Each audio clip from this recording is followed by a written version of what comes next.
सोनम ताईंचा मृत्यू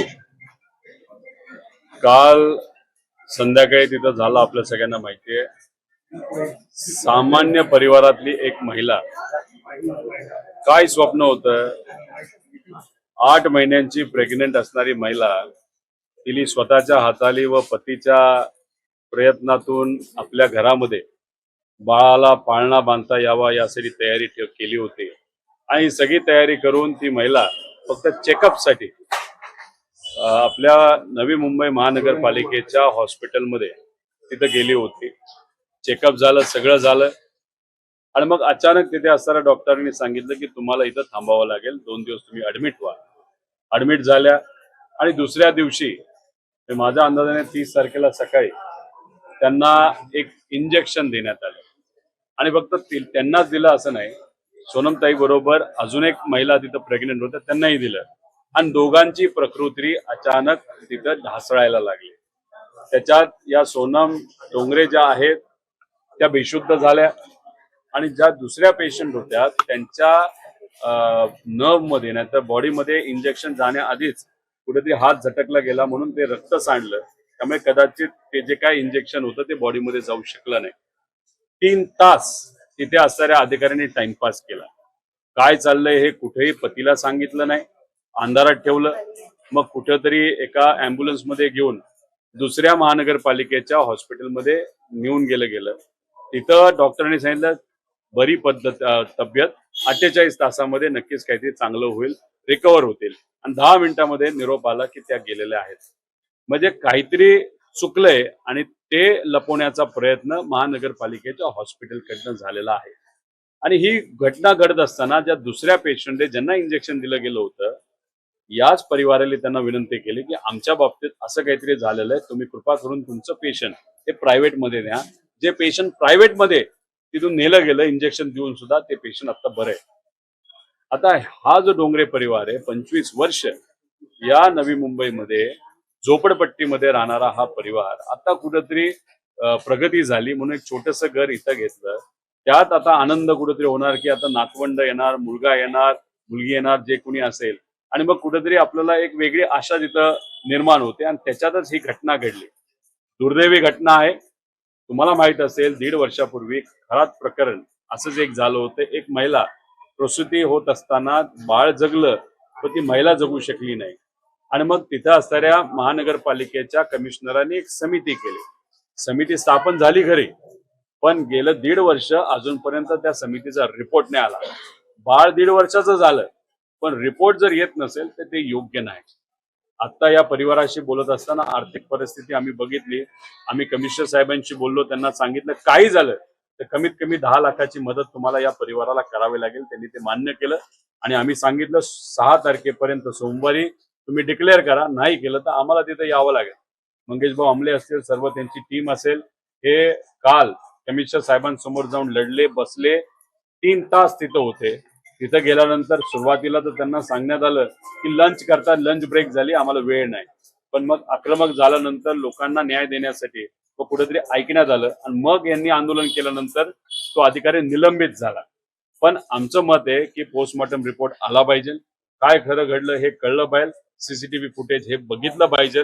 पण बऱ्याच लोकांशी बोलल्यानंतर सामान्य परिवारातले लोक म्हणतात महानगरपालिकेचं हॉस्पिटल तिथं जाणं म्हणजे हे दुर्दैव आहे, तिथं न गेलेलं परवडलं। कुठेतरी हे कामचोर अधिकारी आहेत, चुकीच्या काही घटना तिथे घडतात म्हणून जे शासकीय हॉस्पिटल आहे त्याच्यावरचा सुद्धा विश्वास हा लोकांचा उडालेला आहे। आता ही घटना पहिल्यांदाच घडली नाही, या आधी देखील घडलेल्या आर्थिक सोडणार आहे का त्यांना? 6 तारखेला आम्ही वेळ देतो, 6 तारखेला तुम्ही जाहीर करा, नाही 7 तारखेनंतर आम्ही येणार आहोत। आता मला खरं तर आश्चर्य असं वाटलं आणि खरं दुःख सुद्धा झालं। इथल्या प्रतिनिधित्व करणारे जे कोणी असतील, नेते असतील, वेगवेगळे पक्ष असतील, जे आज सत्तेत आहेत, त्यांनी कालच येऊन चौकशी करायला पाहिजे होती। आता आम्ही येणार, डिक्लेअर झालं, मग आज दिवसभर तुम्ही येता आणि त्यांना भेटता, हे करायचं काय कारण आहे?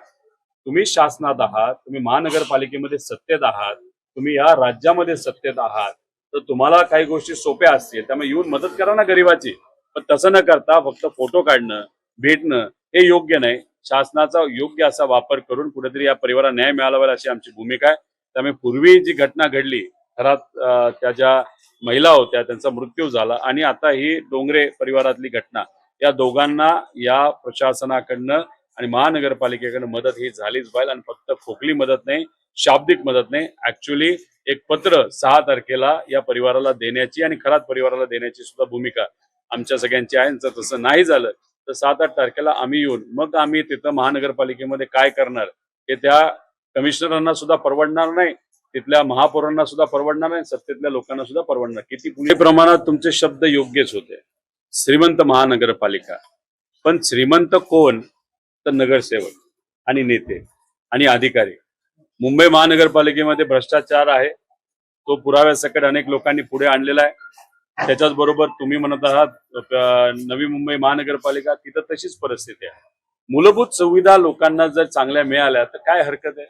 त्यात आरोग्याची सुविधा आहे, पिण्याच्या पाण्याची सुविधा आहे, स्वच्छ गटर आणि शिक्षण, या 4-5 गोष्टींवर काम केलं तर चांगलं आहे. पण काय आहे, फक्त महानगरपालिका ज्या रस्त्यावर आहे जिथं श्रीमंत लोक राहतात तो परिसर सुंदर आहे, स्वच्छ आहे, पण जेव्हा तुम्ही जिथं मतदार राहतात तिथं तुम्ही आलात, तिथं आल्यानंतर कळतं की परिस्थिती काय. त्यामुळे मतदारांची दुर्दैव म्हणजे आज तुम्ही बघा, काल ही घटना घडली, त्यानंतर 2 दिवसापूर्वी मुंबई महानगरपालिकेमध्ये 11 वर्षाचा मुलगा, ज्याला भारताचं प्रतिनिधित्व क्रिकेटमध्ये करायचं होतं, असा 11 वर्षाचा मुलगा झाड पडून तिथं वारला. त्यानंतर काल असलम शेख नावाचा व्यक्ती तिथं दुर्दैवी त्याचा मृत्यू झाला. पिंपरी चिंचवड महानगरपालिकेमध्ये महानगरपालिकेच्या केबल पडल्यामुळे 2 मुलींना शॉक बसला, त्यातली एक रिकव्हर झाली, एक अजून थोडीशी धोकादायक आरोग्य परिस्थितीमध्ये आहे. आता तुमच्याशी बोलताना ठाण्यामध्ये लाईटची केबल पडली म्हणून 17 वर्षाची मुलगीचा मृत्यू झाला. त्यामुळे झालं असं की अधिवेशनामध्ये काय सुंदर मुंबई, काय विकास चाललाय मुंबईचा, नवी मुंबईचा, अशी भाषणं आम्हाला ऐकायला लागतात आणि इथं आल्यानंतर खरी परिस्थिती आम्हाला कळते. त्यामुळे सरकार काय करते, फक्त भपकेबाजी करते. इन्फ्रास्ट्रक्चर आमचं किती चांगलं हे दाखवते, त्यातला भ्रष्टाचार आणि लोकांना ज्या काही मूलभूत सेवा मिळायला पाहिजे त्या दुर्दैवाने त्या ठिकाणी मिळताना दिसत नाही. जे काही मुंबई महानगरपालिकेचं हॉस्पिटल आहे, काय रे त्या हॉस्पिटलचं नाव, जे हॉस्पिटल, त्याच्या अधिकाऱ्यांशी आता आम्ही बोललो. प्रायमरी रिपोर्ट काही झालं तरी उद्या आला पाहिजे असं आम्ही त्यांना बोललेलो आहोत, त्यांनी ते मान्य केलेलं आहे. त्याच्याच बरोबर विसरा रिपोर्ट जो पोलिसांकडे येतो आणि तो परत एकदा सायन हॉस्पिटलला पाठवावा लागतो, तो पाठवल्यानंतर 10 ते 12 दिवसामध्ये फायनल रिपोर्ट तिथे येईल. त्यामुळे तिथे गरीब एखादा गेला आणि त्यांनी जर प्रश्न केला आमचा रिपोर्ट कधी येणार, त्यांना 3 महिने सांगू शकतील, पण आम्ही लोकप्रतिनिधी आहोत, आम्हाला जर खोटं बोलले, आता त्यांनी शब्द दिलाय पुढच्या 15 दिवसामध्ये फायनल रिपोर्ट तिथे येणार आहे, तरी सुद्धा तो रिपोर्ट नाही आला मग सायन हॉस्पिटलला सुद्धा बघावं लागेल. पण सगळेच अधिकारी चुकीचे असतात असं नाही, पोलीस प्रशासनाने यांना मदत केलेली आहे, पण काही नासके चुकीचे अधिकारी असल्यामुळे गरिबांवर अन्याय होतो आणि माणूस गेला तर परत माणूस आणता येत नाही. त्या परिवारावर काय होतं ते आम्हाला विचारा. अजितदादा गेल्यानंतर आमच्या परिवारावर त्या ठिकाणी काय परिस्थिती झाली.